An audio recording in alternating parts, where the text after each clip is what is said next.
Imagina que estás en un mercado, no en cualquier mercado, en el más grande, más ruidoso, más oloroso que el siglo X puede ofrecerte. Especias que no sabes nombrar te queman los ojos. El muecín acaba de terminar el Fajr, la llamada al alba, y Bagdad, la ciudad de la paz, capital del califato abasí, empieza a despertar con 1 millón de habitantes. Caminas entre sedas bordadas de Samarcanda, frascos de vidrio de Basora, monedas de plata acuñadas en Taskent. Y entonces lo ves, un hombre rubio, con los brazos cubiertos de tatuajes en azul oscuro. Mide casi 2 cabezas más que cualquier persona a su alrededor. Lleva pieles que huelen a mar del norte y habla un idioma que parece el sonido del hielo al romperse. Regatea con fluidez en árabe. No es un prisionero, no es un esclavo, es un comerciante, es un vikingo, y lleva en su bolsillo monedas de Taskent, de Samarcanda, de Kufa y otras recién acuñadas aquí mismo, en Bagdad. Monedas que muestran la shahada. No, hay más Dios que Alá, grabada en plata perfecta. Monedas que dentro de 200 años arqueólogos suecos van a encontrar enterradas en una isla del mar Báltico. Lo que voy a contarte hoy destruye uno de los mitos más resistentes de la historia occidental, que los vikingos eran bárbaros del norte que saqueaban aldeas. Eso ocurrió, pero fue la mitad menos interesante de la historia, y antes de que terminemos voy a contarte algo sobre ese vikingo que está regateando ahora mismo en este mercado de Bagdad. Algo que Ibn Fadlan, el diplomático árabe que lo vio en persona, escribió en su diario y que ningún libro de historia para adolescentes ha citado nunca. Porque cuando lo leas, va a ser difícil volver a usar la palabra bárbaro sin sentir que estás mintiendo. Durante 2 siglos, la imagen que hemos heredado de los vikingos viene de las crónicas de los monjes que los sufrieron. Y los monjes tenían razones muy concretas para no escribir esto, que los mismos hombres que saqueaban Lindisfarne en el año 793. Viajaban simultáneamente hacia el este, remontaban ríos de la actual Rusia y Ucrania, cruzaban el mar Caspio en barco, montaban en camellos y llegaban a Bagdad a hacer negocios con el califa. La arqueología lleva décadas acumulando pruebas que la historia popular sigue ignorando. Más de 100.000 monedas de plata islámica, llamadas dirhams, han sido desenterradas en Escandinavia. No decenas, no cientos, 100.000. Y eso solo lo que hemos encontrado hasta ahora. En la tumba de una mujer de alto estatus en Birka, Suecia, fechada en el siglo X, había seda importada de Bizancio y del Califato. En la misma Birka, el mayor centro comercial vikingo del Báltico, se han encontrado pesas de precisión árabes para medir plata, de exactamente el mismo sistema de pesos que se usaba en Bagdad. Y mi favorito, en la isla sueca de Helgo, en un contexto arqueológico vikingo del siglo VIII, apareció una pequeña figura de bronce de apenas 10 centímetros, un Buda sentado en posición de meditación, fabricado en el noroeste de lo que hoy es Pakistán. Un Buda pakistaní en una isla vikinga sueca del siglo VIII. Quédate con esa imagen, porque vamos a volver a ella, y cuando lo hagamos vas a entender por qué es el argumento más demoledor de toda la arqueología medieval. La tesis de hoy es esta: los vikingos orientales, conocidos como los Rus, construyeron la red comercial transcontinental más extraordinaria de la Edad Media, una red que conectaba el Ártico con el Golfo Pérsico, y lo hicieron con una sofisticación cultural, lingüística y comercial que la historiografía popular lleva 200 años minimizando. Cuando decimos vikingo, la mayoría de las personas imagina lo mismo: longboats atacando la costa de Inglaterra o Francia. Ese vikingo existe, pero es solo la mitad occidental de un pueblo que, simultáneamente, miraba hacia el este con igual ambición y más paciencia. Los escandinavos que se expandieron hacia el este, principalmente suecos y noruegos del oriente, fueron llamados Rus. El nombre probablemente deriva del término finés rotsi, que significaba los que reman. Y remar es exactamente lo que hacían, aunque en un sentido que nadie en Hollywood ha mostrado nunca. Remaban hacia arriba, contra la corriente, por ríos. El sistema de ríos de la actual Rusia y Ucrania, el Volga, el Dnieper, el Don, era en el siglo IX, lo que el sistema de autopistas es hoy. Si sabías usarlo, podías llegar desde el mar Báltico al mar Negro en semanas, desde el mar Negro al Caspio en días, y desde el Caspio, con un camello y suficiente plata para pagar peajes, podías llegar a Bagdad. Pero aquí viene el detalle técnico que los documentales suelen saltarse porque no es glamuroso, y que sin embargo define toda la hazaña. Los barcos vikingos de carga, los Knarr, tienen fondo plano. No están diseñados para el Atlántico abierto. Están diseñados exactamente para esto. Ríos de profundidad variable, aguas poco predecibles, calados de apenas 1,5 metros. Un trirreme griego o una galera mediterránea no puede navegar estos ríos. El Knarr sí, pero incluso el Knarr tiene límites. Entre los ríos que llevaban al Báltico y los que llevaban al Mar Negro había tramos donde no había río. Tierra firme, a veces cientos de kilómetros. Los Rus arrastraban sus barcos. Literalmente vaciaban la carga, ponían troncos bajo el casco y un grupo de hombres tiraba mientras otros empujaban. Cruzaban así territorios de tribus nómadas que, con frecuencia, intentaban robarles o matarles, con la carga y el barco y todas las mercancías.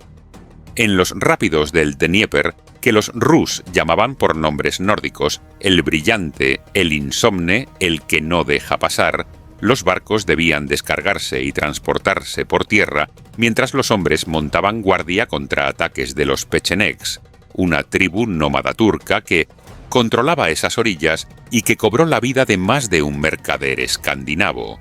Cada portaje era una decisión con la vida en juego. Los hombres que arrastraban el barco no podían empujar y blandir un arma al mismo tiempo. Alguien tenía que elegir quién cargaba y quién vigilaba, sabiendo que cualquiera de los dos grupos podía no volver. No hay registro de cómo se tomaba esa decisión. Y luego seguían. El propio Constantino VII de Bizancio describió este proceso con detalle obsesivo hacia el año 952. Que el emperador de Bizancio sintiera necesidad de documentarlo nos dice algo importante. El imperio más poderoso del Mediterráneo dependía de que esos hombres del norte mantuvieran abierta la ruta. Los puntos de portaje eran, en términos modernos, cuellos de botella logísticos críticos. En 2021, cuando el buque Ever Given bloqueó el canal de Suez durante 6 días, el coste global fue de aproximadamente 9.600 millones de dólares diarios en comercio paralizado. Los Rus entendieron ese riesgo en el siglo IX. Por eso no se limitaron a usar los portajes, fundaron ciudades permanentes en esos puntos. Novgorod, Kiev, Smolensk convirtieron la vulnerabilidad logística en una ventaja estratégica, lo que hoy llamaríamos integrar verticalmente la cadena de suministro. El imperio abasí en el siglo IX era la economía más sofisticada del planeta. Tenía el sistema bancario más avanzado de la época, redes comerciales que llegaban desde Al-Ándalus hasta la India y una demanda insaciable de un producto que no podía producir por sí mismo. Esclavos. El califato necesitaba esclavos para sus ejércitos, para sus haciendas, para sus manufacturas, y el norte de Europa, con sus interminables guerras tribales y sus prisioneros de guerra, era el mayor proveedor disponible. Los Rus controlaban ese flujo. Compraban, capturaban o recibían en tributo a personas de las tribus eslavas, finesas y bálticas y las transportaban hacia el sur en sus barcos fluviales. A cambio, el califato pagaba en plata, toneladas de plata. La moneda islámica, el dirham de plata, era la divisa de reserva del mundo medieval en el mismo sentido en que el dólar lo es hoy, y los Rus la acumulaban de forma sistemática. Esto explica algo que siempre desconcertó a los arqueólogos. ¿Por qué hay tantas monedas islámicas en Escandinavia, pero relativamente pocas monedas nórdicas propias del mismo período? porque los Rus no tenían una economía monetaria propia, tenían algo mejor, acceso directo a la única economía que sí la tenía. En la desembocadura del Volga, donde hoy está la ciudad rusa de Astracán, existía Itil, la capital del Imperio Házaro. Los házaros fueron uno de los actores más extraños y menos conocidos de la historia medieval. Un pueblo nómada turco que en algún momento del siglo VIII sus élites se convirtieron al judaísmo. Sí, al judaísmo, fenómeno único en la historia medieval. Un estado no judío, que adopta el judaísmo como religión oficial en un siglo en que los imperios vecinos son el califato islámico y el imperio bizantino cristiano. Por razones que los historiadores debaten todavía, los házaros decidieron que ninguna de las dos opciones les convenía, y optaron por la tercera. Itil era la ciudad bisagra. Aquí terminaban las rutas fluviales del norte y comenzaban las rutas caravaneras del sur y del este. Y aquí los Rus descargaban sus barcos, pagaban el impuesto de tránsito al Khan házaro, exactamente 1/10 de todas las mercancías, y reorganizaban sus expediciones. Pero lo más extraordinario de Itil no era su posición geográfica, era su arquitectura social. La ciudad estaba dividida en barrios separados por fe, el barrio musulmán, con sus propias mezquitas y su propio cadí, el barrio cristiano, el barrio pagano, y cada barrio tenía su propio sistema judicial. Si un rus mataba a un musulmán en el barrio pagano, el caso lo juzgaba el tribunal pagano. Si la disputa cruzaba barrios, existía un protocolo de arbitraje entre tribunales. Esto en el siglo IX. El Dubai International Financial Center, creado en 2004, opera bajo ley inglesa dentro de un país que usa ley islámica. Sus tribunales son independientes del sistema judicial emiratí. Firmas internacionales pueden operar ahí bajo contratos ingleses sin tocar el sistema local. Los házaros inventaron esto en el siglo IX. Lo llamaban sentido común. La próxima vez que leas que la tolerancia religiosa es un invento moderno occidental, recuerda Itil, una ciudad de nómadas turcos judaizados donde vikingos paganos hacían negocios con mercaderes árabes musulmanes, administrada por funcionarios que medían en dirhams y pesaban en el mismo sistema de pesas que se usaba desde el Mediterráneo hasta el Golfo Pérsico. Y aquí viene algo que en la gestión empresarial moderna tiene nombre y se enseña en los MBA. Cuando la ruta del Volga se volvía peligrosa por conflictos con los pechenegos o con los házaros, los Rus cambiaban a la ruta del Dnieper hacia Constantinopla. Cuando Bizancio subía los aranceles, presionaban para abrir nuevos tratados, simultáneamente. En 2020, cuando los puertos chinos cerraron por el COVID, las empresas que dependían de un solo proveedor tardaron entre 6 y 18 meses en restablecer su cadena de suministro. Las que ya tenían proveedores alternativos siguieron operando. Los Rus del siglo IX no llamaban a eso redundancia de proveedores, pero lo practicaban con una precisión que haría sonrojar a cualquier director de operaciones moderno. No pongas todos los dirhams en el mismo barco. En el año 921 después de Cristo, el califa al-Muqtadir envió una embajada diplomática hacia el norte, hacia el reino de los búlgaros del Volga. Esa embajada incluía a un secretario llamado Ahmad ibn Fadlan, un hombre culto, religioso y profundamente perturbado por casi todo lo que vio al norte del Caspio. Ibn Fadlan escribió un risala, un informe de viaje, que es uno de los documentos etnográficos más valiosos de la Edad Media, no porque sea halagador con los Rus, sino precisamente porque no lo es. Ibn Fadlan los describe con la combinación de fascinación y horror de alguien que ha visto algo que no encaja en ninguna categoría de su mundo, y eso lo hace completamente creíble. Aquí está la frase que te prometí al principio, la que ningún libro de historia para adolescentes cita. Ibn Fadlan escribe: «Son los seres más perfectamente formados que he visto jamás, altos como palmeras, rubios y con los cuerpos cubiertos de figuras desde las uñas hasta el cuello, en azul oscuro, con imágenes de árboles y otras cosas». Los tatuajes que describe son claramente runas y motivos nórdicos, es el registro más antiguo que tenemos de tatuajes vikingos, y procede de un árabe cultivado que los vio en persona en la orilla del Volga. Pero Ibn Fadlan también describe algo todavía más revelador. Comerciantes vikingos practicaban rituales de negociación. Antes de descargar mercancía, plantaban en la orilla una serie de postes de madera tallados con figuras, los ídolos, y rezaban. No para pedir protección divina en términos abstractos, pedían compradores específicos, pedían precios justos para mercancías concretas. La oración vikinga era, en el siglo IX, una herramienta de gestión del riesgo comercial con destinatario especificado.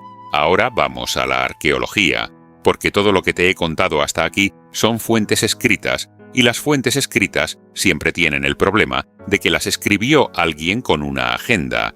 La Tierra, en cambio, no miente.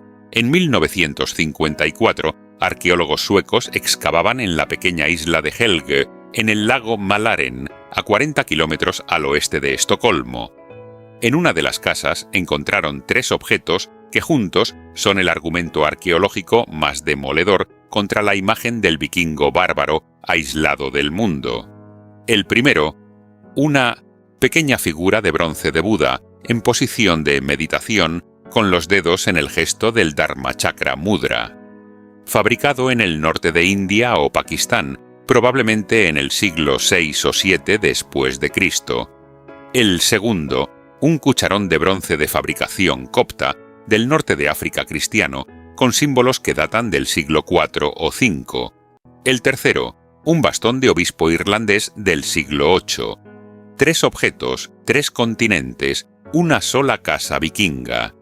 Los arqueólogos tardaron años en aceptar que todos procedían del mismo contexto arqueológico no alterado, porque era demasiado difícil de encajar en la narrativa existente. Tenían los objetos delante, tenían las fechas, y seguían buscando una explicación alternativa porque la evidente resultaba incómoda. De los más de 100.000 dirhams islámicos encontrados en Escandinavia, la mayoría proviene de cecas del califato abasí, Bagdad, Kufa, Samarcanda, Tashkent, Merv. Monedas del siglo IX y X, perfectamente conservadas porque la plata islámica de ese periodo era de una pureza excepcional. Los rus las aceptaban por su peso en plata, no por su denominación, lo que nos dice algo crucial. Entendían perfectamente el sistema monetario islámico y lo usaban de forma funcional, no simbólica. Algunas tienen grafitos nórdicos, marcas en runas grabadas encima de las inscripciones árabes. Un comerciante vikingo marcaba su plata como hoy marcamos los billetes con un rotulador. Sobre la shahada islámica grababa su runa personal, la primera y única vez en la historia en que la basmalá y las runas futark comparten el mismo trozo de metal. En varias tumbas de alto estatus en Birka se han encontrado fragmentos de seda. No seda cualquiera, seda de sarga con patrones de Damasco, importada directamente de Bizancio y del Califato, fabricada con técnicas que en el siglo X solo existían en esos 2 centros del mundo. El mero hecho de que un jarl vikingo se llevara a la tumba un tejido así, cruzado desde el corazón del mundo islámico o desde Constantinopla hasta las orillas del Báltico, dice todo lo que hay que decir sobre la profundidad de esas conexiones comerciales. ¿Qué significa esto? No que los vikingos se convirtieran al Islam, significa que llevaban al otro mundo, en sus enterramientos más sagrados, tejidos que venían del corazón del mundo islámico, que ese contacto no era marginal ni accidental, era profundo, sostenido y mutuamente transformador. Hoy pagamos cantidades absurdas por una camiseta con el logo de una marca de lujo extranjera, no por la calidad del tejido, sino por lo que ese logo dice de nosotros. La mecánica psicológica es exactamente la misma que llevaba a un jarl vikingo a enterrarse con seda de Bagdad. El consumo de bienes lejanos como marcador de estatus y conexión con el mundo. La diferencia es que el jarl necesitaba cruzar medio continente para conseguir su seda. Tú necesitas hacer clic, y sin embargo, de alguna forma, el jarl sabía de dónde venía su seda y quién la había fabricado. Tú probablemente no. Ahora la pregunta que nadie hace: Si esta red era tan extraordinaria, ¿por qué desapareció? ¿Y por qué tardamos casi 1000 años en reconocer que existió? Las dos respuestas están conectadas, y ninguna de las dos te va a dejar indiferente. En el último tercio del siglo X, las rutas comerciales de los Rus hacia el Caspio y Bagdad comenzaron a colapsar. El imperio házaro, la bisagra fundamental de todo el sistema, fue destruido militarmente entre los años 965 y 969 por Sviatoslav I de Kiev, un príncipe rus que irónicamente arruinó su propia red comercial al eliminar a los házaros por razones de poder político. Con los házaros fuera, el tránsito hacia el Caspio quedó sin protección efectiva. Las tribus de la estepa cerraron las rutas. El califato abasí entró en un período de fragmentación política, y Bizancio absorbió todo el comercio rus hacia el sur, redirigiendo los flujos hacia Constantinopla. Para el año 1000 después de Cristo, las rutas hacia Bagdad eran un recuerdo. Con la conversión al cristianismo ortodoxo de Vladimir I en el 988, la identidad cultural rusa se reorientó completamente hacia Bizancio y hacia el oeste cristiano. Pero la desaparición de la ruta no explica por qué tardamos tanto en contarla. Para eso hay que mirar al siglo XIX. El romanticismo alemán y escandinavo construyó un vikingo a su medida, el ancestro viril y puro del hombre nórdico. No había espacio en ese relato para un vikingo que copiaba los sistemas de pesos árabes, que negociaba tratados con emperadores bizantinos, o que enterraba a sus muertos envueltos en seda importada de Bizancio y del mundo islámico. La historia vikinga fue colonizada por el nacionalismo romántico antes de que la arqueología tuviera tiempo de contradecirlo. El Buda de Helgo lleva en museos suecos desde 1954. Los dirhams islámicos llevan catalogados desde el siglo XIX. La seda importada de Bizancio del mundo islámico, hallada en Birka, lleva en vitrinas de museos desde los años 90.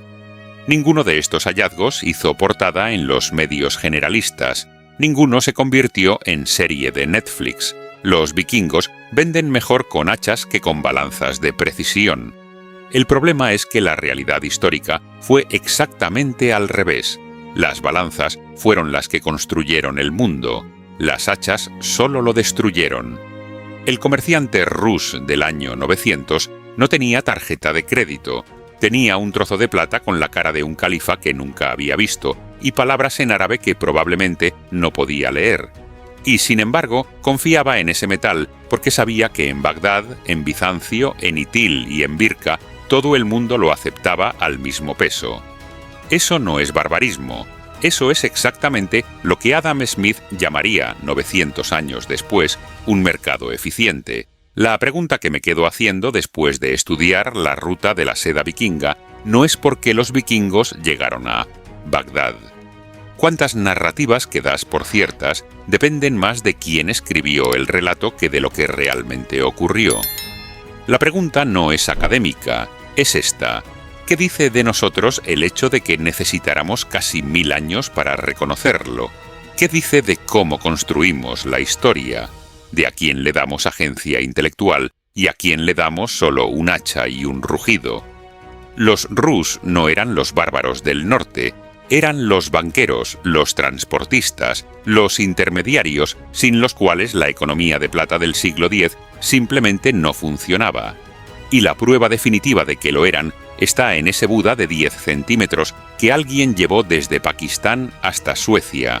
No sabemos quién lo trajo, no sabemos cuántas manos lo tocaron, pero sabemos que recorrió más de 8000 kilómetros en un mundo sin carreteras, sin brújulas magnéticas, sin mapas útiles, y que alguien, al llegar a casa, lo puso en el lugar de honor de su hogar y lo guardó.